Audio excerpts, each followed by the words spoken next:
yes, I want to live, and I want to live well. And those are my top 2 reasons. Okay, reason number 3. Okay. I could keep trying to do what I'm doing, but I am a person of research. I love to research. So I've been reading in the studies, and I found this study in this book called Intuitive Eating by Evelyn Trimble. Awesome book. Love it. Really great on getting the messed up food stuff out of your head.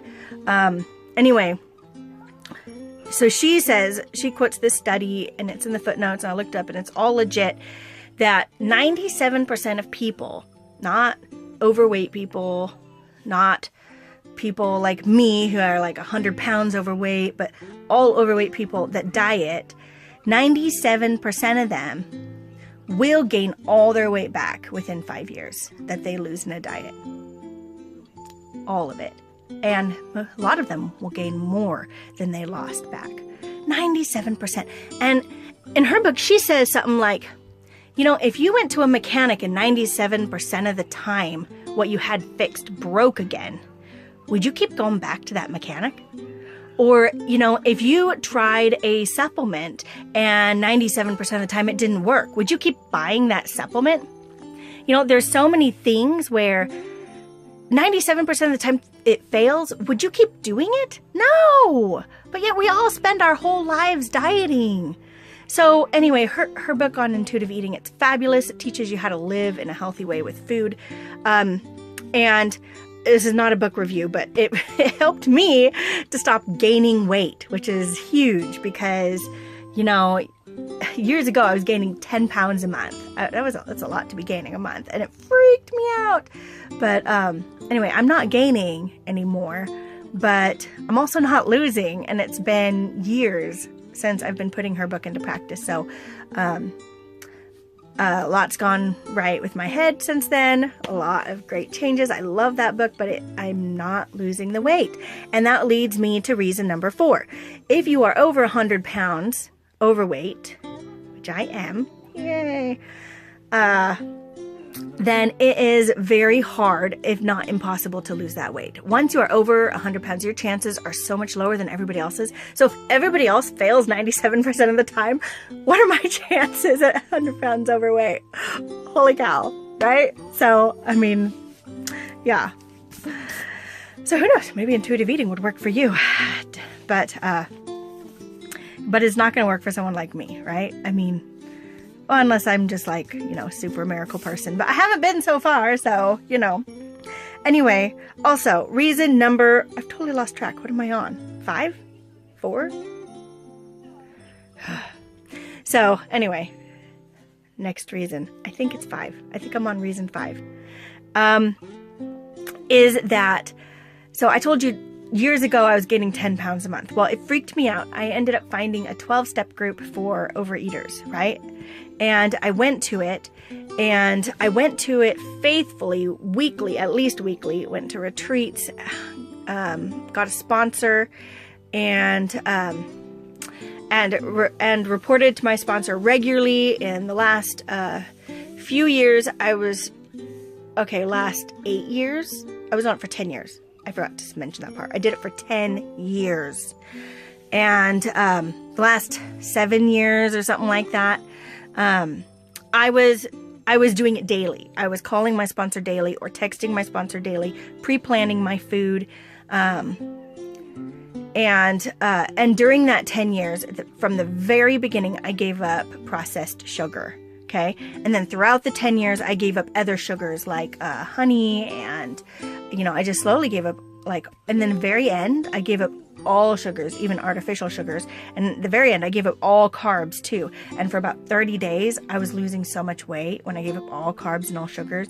And then I had one bite. After my 30 days, I was allowed to slowly integrate whole carbs back into my diet, and just a little bit of them, you know. And of course, so that meant getting a slider from a food truck that was so delicious. But I couldn't get back on. I fell off that bandwagon. Couldn't get back on. Tried. reporting to my sponsor daily, mind you. I mean, imagine talking to someone daily, telling them how you messed up. I mean, I swear my journal entries from that time period are like, they're awful. It's like, okay, I've got 1 day, I've got 2 days straight, I've got 3 days straight, yay for me. And then it's like, okay, I've got day one again, okay, 2 days, 3 days, 4 days, oh, I'm on day one again, okay, day one again, you know, and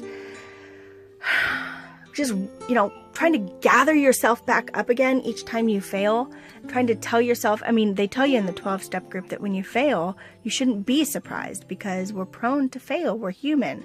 And that only a higher power can fill in that gap. But, you know, I am a strong believer in my higher power. And I consider myself a woman of faith. I've made a lot of hard decisions in my life, and I walk by faith. But somehow the gap, to fill in that gap that they talked about, that would allow me to like not eat sugar and carbs by walking in faith with sugar and carbs or giving them up. I was able to stay away from sugar for 10 years. I mean, I think that shows a certain amount of, I don't know, a lot of people couldn't do that. I don't know how I did it. I have to give credit to a higher power, but I couldn't give up the carbs. I couldn't give up the rest of the carbs.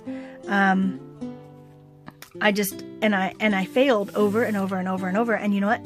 That really wears on you. And especially when you're telling yourself it's a lack of faith. For me, that really hurt me to the quick. And I felt so worthless. Anyway, it got to be a really unhealthy state of mind for me. So for a lot of people, it works really well. During those 10 years, I mean, it's like free therapy, you guys. You work through, the 12 steps are amazing. They are amazing. And I worked through so many issues I had around food. You know, I don't emotionally eat anymore. And like hardly ever, which is amazing because I didn't realize how many things I emotionally ate over until I worked through all the 12 steps around my food issues, right? For 10 years. I mean, talk about having some pre-surgery therapy. But anyway, so I did that. I tried that. I tried so hard. I know how hard I tried. And anyway, so that is a reason because I have proven to myself I have tried really hard. And not everybody has to do that to prove to themselves that they're ready to do surgery. But I guess for me, I never considered surgery an option. And so for me, that 12-step group was the last ditch effort. It was my last, I can't think of the word. I don't know. It was the biggest, highest thing I could do was to treat it like an addiction, right? And I just tried to work it as hard as I could. So anyway, so that pretty much failed. When it started messing with my head, I moved away from that and got into intuitive eating and healed a lot of the, you know, good, bad, food is good and bad issues, you know. So anyway, next thing, okay? So I learned that the sleeve surgery, I think I mentioned this in my last video. Sleeve surgery reliably works for people like me, people that have tried everything and where nothing works. It reliably works. So what is it? Like 5 years later, people who had the sleeve surgery, 60% of them had kept off, not 60%, all of them had kept off 60% on average, okay? So obviously not all, but on average, they'd kept off 60% of their excess weight 5 years later. That's amazing.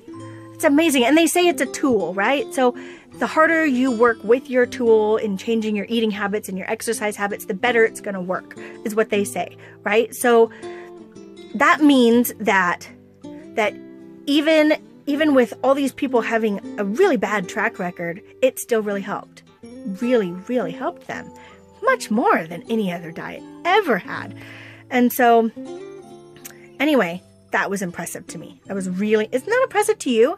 I mean, if 97% of people fail on diets and yet the average person kept 60% of their weight off in 5 years with the sleeve surgery, that's a huge difference from anything else out there.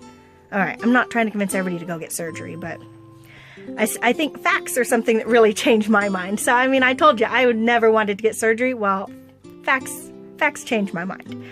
So, anyway, what's it? Reason number, gosh, I never can remember what reason I'm on. I have the most awful memory. Oh, exercising. Okay, I exercise a lot. I have a whole reason down there for that. I don't exercise a lot, but I've had trainers. I've worked really hard with them. Never lost a pound while working with the trainer. Because I can't seem to manage to be good at exercising and be good at my food at the same time. I don't know why. I don't know. Multitasking, not my thing. So anyway, so I just walk. I just walk like 3 times a week not at most. That's supposed to be my minimum. It's really more like my average. But 3 times a week I go for a walk. Nothing heavy duty.